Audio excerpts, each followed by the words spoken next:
5월 26일 화요일 아침이 되었습니다. 오늘 말씀은 창세기 12장 1절부터 6절까지 말씀입니다.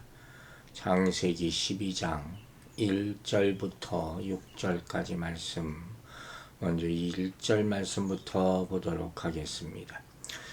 여호와께서 아브라함에게 이르시되 너는 너의 고향과 친척과 아비의 집을 떠나 내가 네게 보여줄 땅으로 가라. 아멘.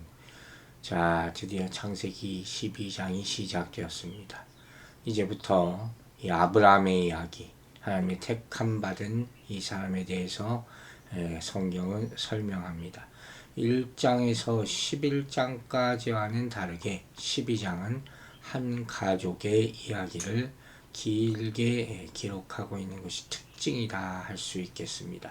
이제부터 하나님께서 아브라함을 주권적으로 선택하셔서 새로운 조상이 되도록 세우시는 모습이 펼쳐집니다. 즉 우리가 항상 얘기하는 구속의 역사를 써내려 가시는 것입니다. 데라가 아브라함을 데리고 가나안을 향해 떠나는 모습을 어제 우리가 봤습니다.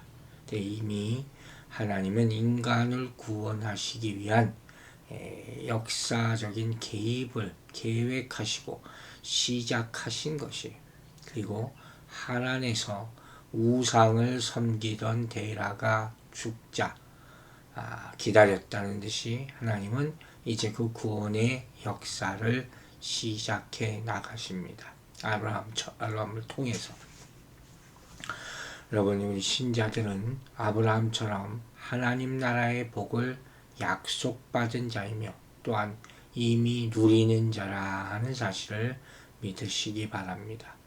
예수 그리스도를 믿음으로 의롭다함을 얻어서 그분 나라의 백성이 된 것이고, 또한 장차 완성될 나라에 들어갈 소망을 얻게 됨도 믿으시기 바랍니다. 즉 우리가 받은 모든 축복은 하나님께서 그리스도 안에서 주신 것이라고 에베소 1장 3절에서 얘기했어요. 그리고 하늘에 속한 신령한 복이다 하는 것도 감사함으로 믿고 받으시기를 주의 이름으로 축원합니다. 여호와께서 아브라함에게 이르시되, 자, 하나님의 음성이 아브라함에게 들리기 시작하는 그런 감동적인 장면이, 즉 우상 숭배로 어둠 속에서 살았던 아브라함을 이 장면에서 하나님께서 이 주권적인 은혜로 부르시는 거예요. 끄집어내시는 거죠. 이렇게 봐야 되는 거예요. 그래서 그 인생의, 또 인류 역사의 새로운 역사가 시작되는 거죠. 하나님과의 인류와의 언약 관계입니다. 너는 너의 고향과 친척과 아비의 집을 떠나. 어찌 보면 좀 놀라운 명령이 아브라함에게 들립니다. 즉 그가 머물던 곳에서 분리되라는 거예요. 떨어져 나오라는 말씀이에요. 새 사람, 새 민족, 하나님의 백성을 새롭게 만들려는 하나님의 계획이라는 것이죠. 타락한 인간은, 여러분, 그 타락한 인간들끼리 모여 있으면 어떻게 되겠습니까? 더 타락해지는 거예요. 부패한 문화를 점점 만들게 되는 것이고, 또 이 악한 문화는 또 더 악한 문화를 재생산하게 될 수밖에 없습니다. 따라서 이런 죄가 가득한 세상에서 함께 살아봤자 좋을 건 아무것도 없어요. 거기서 끄집어내야 돼. 구출하는 일부터 시작돼야 하는 것이. 그래서 하나님께서 일을 하는 것이죠. 여기서 떠나서 가라 하는 이 동사가 참 중요하게 보여집니다. 근데 이 말씀은 스스로 가라는 거예요. 또 너 자신을 위해 가라, 이런 의미도 있습니다. 즉 그가 떠나는 모습은, 이 떠남은 자발적인 떠남인 동시에 아브라함 자신을 위한 것이다 하는 것이, 또한 우상 숭배로부터 완전히 멀어지는 그런 결단과 결심을 내포하고 있는 그런 장면이죠. 즉 하나님은 지금 아브라함에게 그의 조상의 역사와 뿌리와 문화로부터 떠나라 이렇게 명령하고 계신 것입니다. 우리가 여기 보면 또 이 떠나야 할 장소가 삼중적으로 언급이 됩니다. 넓은 곳에서 점차 좁은 곳으로 이렇게 좁혀지는 것을 볼 수 있죠. 아시겠습니까? 즉 너의 고향에서 친척 그리고 아비의 집, 아버지의 집 이런 순서로 이렇게 장소에 대해서 구체적으로 언급한 것을 보면 그가 완전히 떨어져야 된다. 완전히 분리돼야 한다. 대충 떨어지는 척 하지 말라는 것이죠. 인간의 마음을 꿰뚫어 보시는 하나님의 배려와 명령이다 할 수가 있는 것입니다. 그리고 아브라함에게 주어진 목적지는 어디입니까? 여기만 보면 나와 있잖아요. 그냥 내가 네게 보여줄 땅. 모르고 떠났다는 거죠. 하지만 구체적으로 어딘지 언급되지 않지만 하나님의 음성만 믿고 갔다는 얘기죠. 즉, 이 여정이 아브라함의 입장에서 앞으로 어떻게 될지 모르는 미지의 여행이었다 하는 것이죠. 여기 중요한 것이 있는 것이죠. 자, 2절 보겠습니다. 내가 너로 큰 민족을 이루고 내게 복을 주어 내 이름을 창대케 하리니 너는 복이 될지다. 떠나라 하는 불안한 음성을 듣고 불안해하는 아브라함에게 하나님은 약속을 하십니다. 크게 세 가지 약속을 하시죠. 첫 번째, 큰 민족을 만들어 주시겠다. 많은 자손이 그에게서 나올 것을 약속을 하십니다. 그런데 여러분 보세요. 이 약속은 아브라함이 이 아내의 불임 때문에 자식이 없는 상황 가운데서 주어진 것이에요.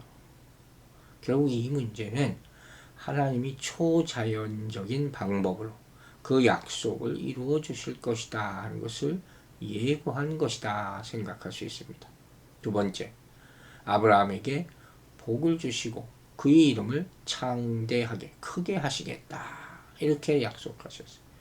하나님은 첫 창조하신 사람들과 재창조하신 노아와 그의 아들들에게 복을 주시겠다고 이미 1장, 5장, 8장에서 말씀하신 바 있어요. 이제 아브라함에게 복을 주심으로 또한 새로운 시작을 알리고 있는 것입니다.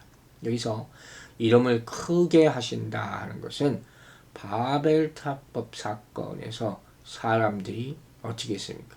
스스로 자신의 이름을 내고자 한 것과는 완전히 대조되죠. 하나님께서 그렇게 해주시겠다 약속하신 것이에요. 세 번째 복은 뭡니까? 너는 복이 될지다. 쉽게 말하면 복덩어리로 만들어주겠다. 또 복의 통로가 될 것이다. 즉 땅의 모든 족속이 아브라함으로 말미암아 복을 얻게 되는 그런 얘기란 말이에요. 여러분, 이와 같이 하나님의 백성은, 택함 받은 백성은 이 세상 사람들에게 복이 되는 존재다 하는 사실을 믿으시기 바랍니다. 3절 보겠습니다. 너를 축복하는 자에게는 내가 복을 내리고 너를 저주하는 자에게는 내가 저주하리니 땅의 모든 족속이 너로 말미암아 복을 얻을 것이라 하신지라. 아멘. 계속해서 복과 관련된 약속을 주시고 계시죠.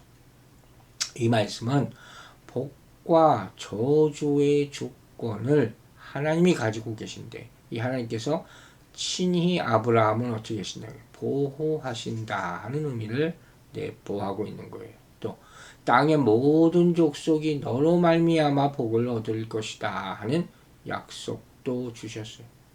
즉 그가 새로운 조상이 될 것이다. 택함 받은 민족의 조상. 그래서 우리가 아브라함을 믿음의 조상 아브라함 이렇게 부르고 있지 않습니까? 자, 12장 4절 봅니다.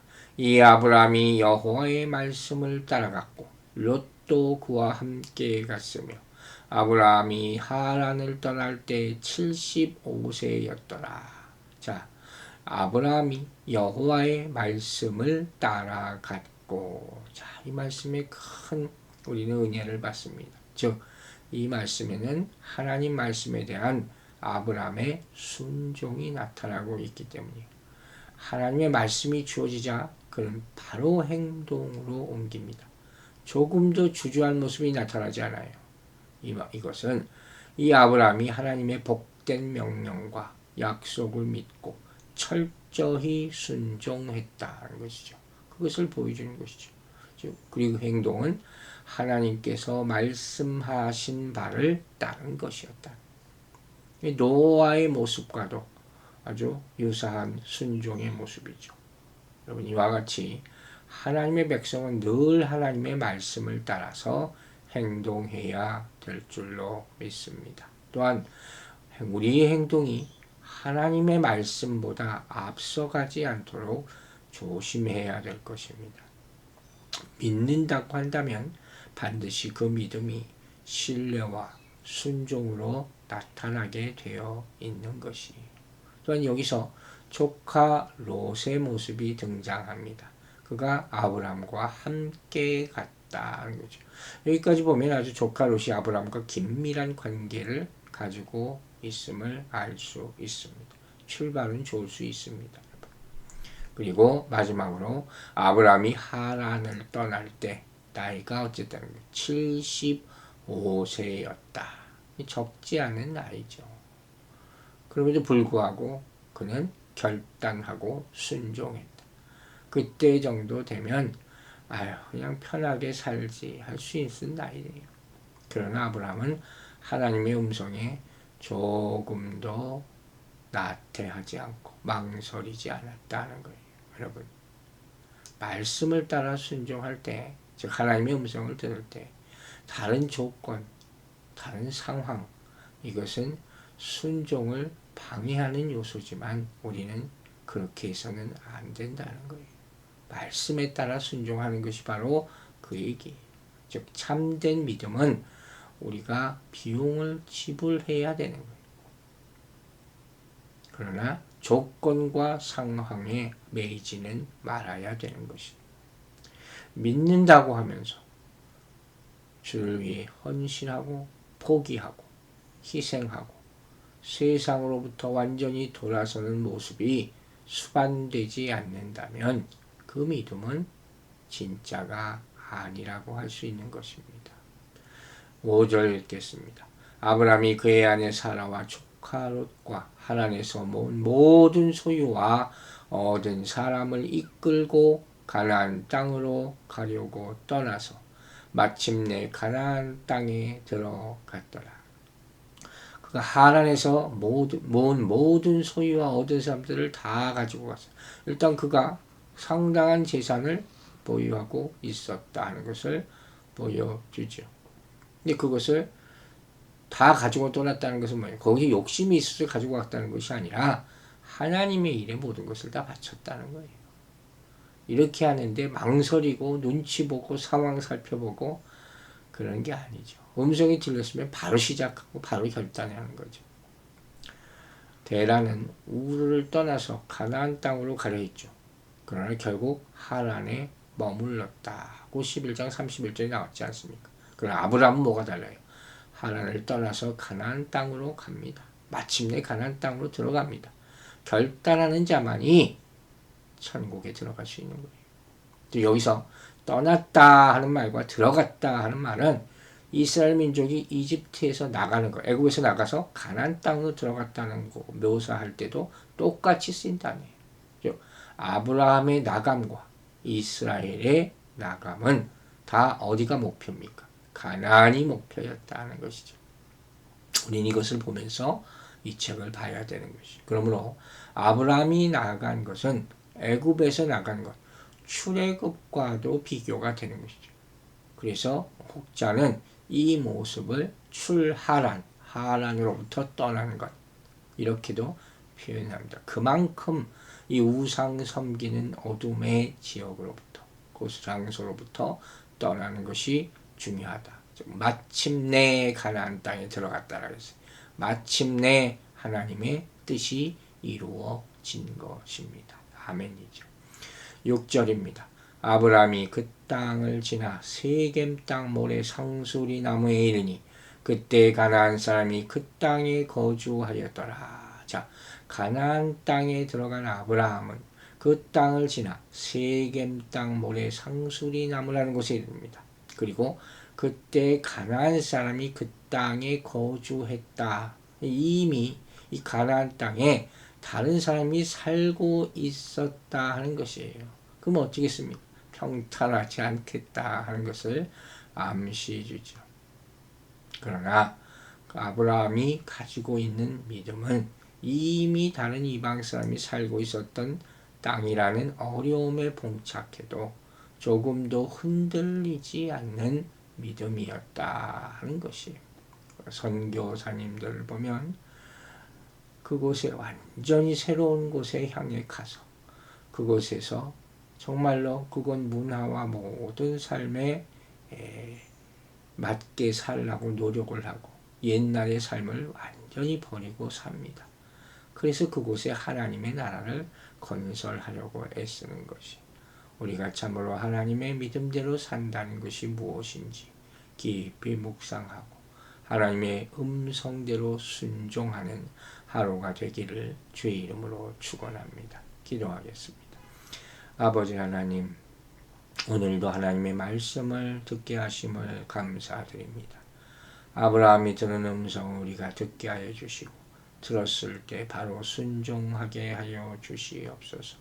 모든 것을 하나님께 맡기고 길 떠나는 아브라함, 어떤 환경도 어떤 조건도 개의치 않고 믿음으로 한 발짝 한 발짝 전진하는 아브라함처럼, 그래서 믿음의 조상이 된 것처럼 우리의 삶도 그렇게 되게 하여 주시옵소서. 오늘 하루를 주께 의탁하오며 예수 그리스도의 이름으로 기도했습니다. 아멘.